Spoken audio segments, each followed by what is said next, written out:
अगर आप सब चाहते हैं जीतराज प्रेमी के वीडियो आप सब तक पहले पहुंचे तो लाल बटन को दबाकर चैनल को सब्सक्राइब जरूर कर ले और साथ में बेल आइकन को दबाना ना भूलें।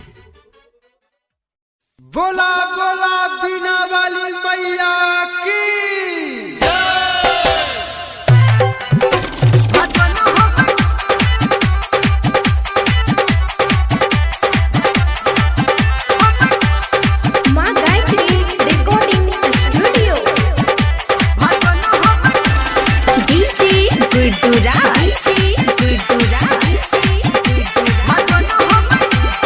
अभी आप सुन रहे हैं धर्मेंद्र निर्मलिया को।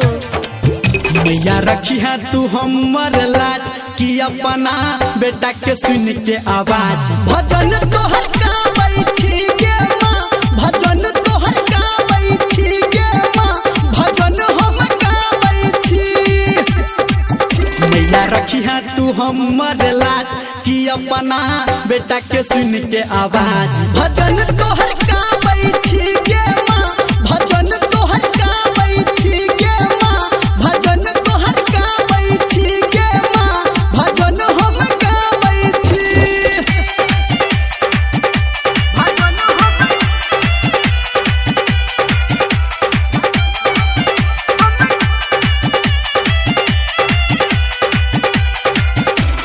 DJ good Madhubani, DJ good Madhubani, DJ good Madhubani.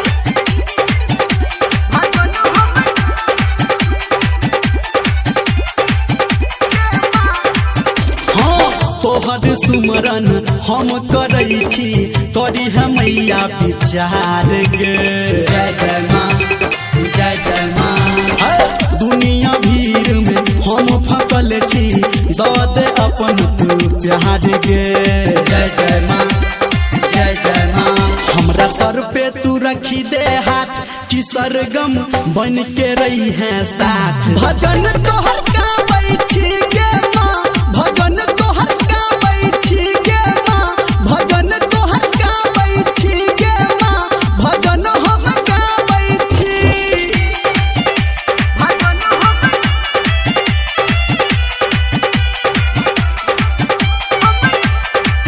अभी आप सुन रहे हैं सावरिया music. DJ good Madhubani, DJ good Madhubani, DJ good